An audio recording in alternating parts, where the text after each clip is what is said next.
Today is Wednesday, July 20th. We'll explain the latest American intelligence about what Russia is now planning in Ukraine.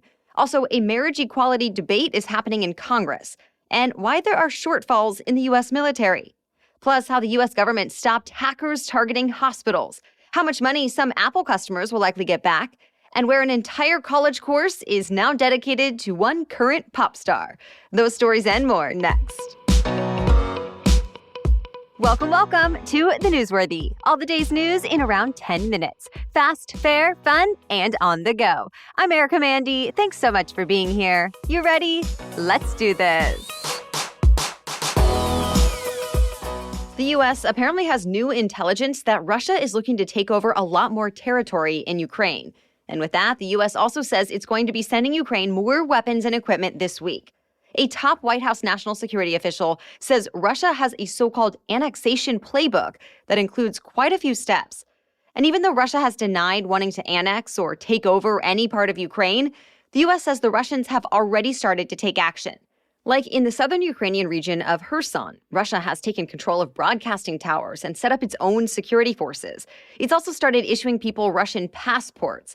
And there are plans to set up Russian banks and establish the ruble as the default currency. The U.S. thinks Russia will keep taking steps like this throughout Ukraine over the next few months. So the Biden administration is expected to announce the 16th security package for the Ukrainians, including advanced rocket systems, artillery ammunition, and more. American officials say they'll also keep exposing Russia's plans so the world knows what they're doing is a premeditated illegal land grab. Meanwhile, Russia is starting to get some more support for its invasion. Russian President Putin is visiting Iran this week, and there, Iran's supreme leader backed up the rationale for the war, saying if Russia had not invaded Ukraine, that NATO would have continued to advance into Russian territory. While in Iran, Putin also met with Turkey's president, who has voiced support for Ukraine, but has not actually punished Russia with any sanctions. Both presidents spoke about a potential deal to release a huge supply of grain that's been backed up in Ukraine, blocked by Russian warships. Well, this could potentially help bring down food prices and alleviate world hunger. Leaders say they made some progress in these talks, and a deal could be signed by the end of this week. American lawmakers took a pretty big step to make sure same-sex and interracial marriages are here to stay. The U.S. House passed a bill meant to protect those rights under federal law. All 220 Democrats and 47 Republicans voted yes, while 157 other Republicans voted no. Just like with abortion rights, both interracial marriage and same-sex marriage were established through Supreme Court rulings, not Congress. And after Roe v. Wade was overturned, one Supreme Court justice did say rulings on marriage equality, LGBTQ rights, and contraception should be reconsidered. So many lawmakers want to codify those precedents into federal law. But GOP members who voted against this recent House bill called it unnecessary, considering there are a lot of other issues Americans are dealing with right now. Now the measure faces an uncertain future in the more evenly divided Senate. Meanwhile, many lawmakers are still focused on the High Court's decision over abortion. And this week, dozens of people who were staging a sit-in over the ruling were arrested, including 17 House Democrats like Alexandria Ocasio-Cortez, Ilhan Omar, Cori Bush, and Andy Levin. Capitol Police say they were all blocking traffic in front of the Supreme Court and ignored police warnings. Congresswoman Omar says she got a ticket and will have to pay a $50 fine. More than a dozen Republicans could soon face official criminal charges for trying to interfere in the presidential election. Court filings came out this week in Georgia, giving us some insight into an expanding investigation in that state. Of course, this all goes back to 2020, when President Biden won Georgia and all 16 of its electoral votes. With that, 16 Democratic electors were certified in the state to formally elect Biden. But here's where things get complicated. 16 Republican electors also signed a certificate saying then-President Trump was the winner in Georgia. And at the time, they said they were, quote, duly elected and qualified. For that, they could face charges. All 16 recently got official notices letting them know they are likely to be indicted. But now those Republicans are defending themselves. They say they only became alternate electors because at the time, there was a lawsuit challenging the election results. And they say if a judge would have found that Trump actually did win Georgia, their electoral votes would become valid. We'll have to see what a grand jury decides. But these alternate electors may not be the only targets. Former President Trump and his allies are also part of this investigation in Georgia. Stay tuned. U.S. Army is scaling back its expectations. Army officials say the service will fall about 10,000 soldiers short of what they planned for this fiscal year, and nearly 30,000 short next year. A top Army general says if these shortfalls really do continue, it could have an impact on the force's readiness.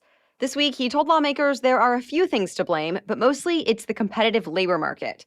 So the Army is now trying new recruiting tactics, like it recently added big signing bonuses. The Army's recruiting problems seem to be the most severe across the U.S. military. But other branches have also said they're having a hard time finding enough qualified people who want to enlist. All right, we have more news for you still ahead. But first, let's take a quick break for our sponsor, BetterHelp Online Therapy. We all know how powerful our brains are. They control everything we do. So why not treat our minds with the care they deserve?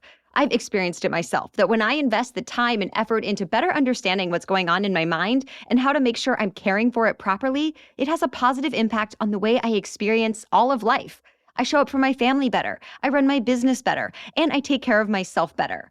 And part of that caring for my mind is through therapy. Having a professional to talk things out with is surprisingly helpful. And one convenient way to try therapy is through BetterHelp. It offers video, phone, and even live chat therapy sessions. So you can be face-to-face on video if you want, or you don't have to see anyone on camera if you don't want to. You can be matched with a therapist in under 48 hours. And it's easy to switch and request a new therapist if you don't click with the first one right away. Plus, our listeners get 10% off their first month at betterhelp.com/newsworthy. That's BetterHelp, H-E-L-P, betterhelp.com/newsworthy. It's official now. The UK experienced its hottest day in recorded history. Temperatures in 6 locations reached 104 degrees or hotter. And we're talking about a region that's typically pretty temperate and where it's not common to have air conditioning at home.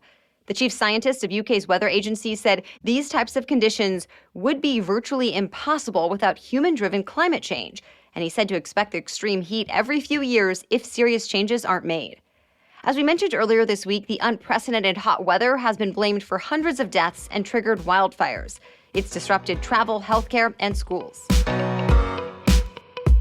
American law enforcement authorities say they disrupted a hacking group's plans to target U.S. hospitals and that the group is backed by the North Korean government. U.S. officials say they were able to recover about $500,000 in ransom payments and cryptocurrency and give it back to victims already affected, like a Kansas hospital that paid a ransom to hackers last year. The Justice Department and FBI encouraged organizations to report ransomware attacks to help stop future attacks and potentially get their money back. Remember, ransomware is the type of attack where hackers lock up victims' data and then demand payments to unlock it. The FBI director says the hackers have shifted from just random cybercriminals to hostile foreign governments, but that they're taking aggressive action to stop them. It's been one of Apple's most criticized products, the so-called butterfly keyboards. And now Apple has agreed to pay $50 million to settle a class action lawsuit over them. Individual payouts could range from $50 for people who replaced just keycaps to nearly $400 for people who replaced multiple keyboards.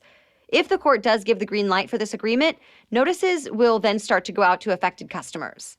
Eligible laptops include MacBooks, MacBook Airs, and MacBook Pros sold between 2015 and 2019. The problematic keyboards are called butterfly keyboards because of how certain parts are shaped. Well, a large number of people reported issues with them. Apparently, that type of design allows dust or other debris to get caught a bit too easily. Apple didn't actually admit any wrongdoing as part of this settlement, but the company has apologized in the past for the problems and started a program in 2019 to replace the affected keyboards for free. About a decade after Google Glass was a thing and ultimately failed, Google now plans to test out a new type of smart glasses in public starting next month, taking them from the lab to the real world. We're talking about augmented reality glasses, like ones that could show translations of different languages in real time or help out with navigation. Google says it hopes to learn more about how these devices could help people in their everyday lives. For now, it's said to be a very small number of prototypes that will be out in public in the US, and testers will have to go through training. The prototypes will have in-lens displays, microphones, and cameras, but Google says they'll have limits for now. For example, they can capture data to analyze, but they won't be able to record a video. Big fans of Harry Styles already love to learn about their favorite pop star, but now they can get college credit for it. Yep, Texas State University is planning to offer a first-of-its-kind course called Harry Styles and the Cult of Celebrity. The class's professor says students will study the music and films of Harry Styles and read novels from some of his favorite authors. They'll also learn about more things Styles is passionate about, like fashion, fan culture, and activism. Self-proclaimed stylers have been spreading the word on social media, with some fans commenting things like, "Excuse me, why am I not attending these schools?" Others, though, have been skeptical. One person wrote online, quote, "Genuinely asking, why is fandom important enough to make a class?" Registration for the Harry Styles class begins this fall. And that's it for the main news today, so now it's time for Work Wednesday, when we break down one interesting career or work-related news story every Wednesday. But first, a message from our sponsor. I am constantly chasing around my 1-year-old these days, so I need shoes that can keep up with me. Comfort is my top priority, but of course, I also would like to look my best.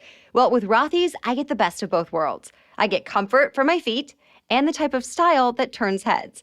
They're the perfect shoes for commuting, traveling, and just everyday life when you want to both feel and look great. Plus, I really appreciate that all of my Rothy's shoes can be worn with pretty much everything. I can dress them down with yoga pants or dress them up for a night out, which, by the way, is especially helpful for travel because other shoes take up way too much space in your suitcase. The other wonderful thing about Rothy's is how serious the company is about sustainability. All of their products are knit with thread made from plastic water bottles, so they've repurposed around 125 million water bottles so far. Your new favorite shoes are waiting. Discover the versatile styles you can wear absolutely anywhere and get $20 off your first purchase at rothys.com/newsworthy. That's ROTHYS, rothys.com/newsworthy for $20 off your first order. Okay, now back to Work Wednesday. So for a while now, we've been talking about the Great Resignation. It refers to the millions of Americans who have quit their jobs recently, about 20 million to be exact, just in the first 5 months of this year. Well, now a new survey from the job search platform Joblist says there's more than a quarter of those people who wish they had not quit after all. So why the second thoughts for some of them? Well, 42% of those who found a new job after quitting say that new job hasn't lived up to their expectations. Also, about half of people still looking for work realized it wasn't as simple as they thought, and they think the labor market is going to be less friendly over the next 6 months. And then there are some people who've realized they miss their coworkers. So one expert from the career site Glassdoor says people who are still considering quitting should take some precautions. She told Business Insider if you want to go to a new job, it's best to check reviews left by other people who worked there or have worked there before and really examine the pros and cons. All right, thank you so much for joining us as part of your daily routine. Be sure to follow or subscribe to The Newsworthy in your favorite podcast app. We'll catch you up on more news to know tomorrow. Until then, have a great day.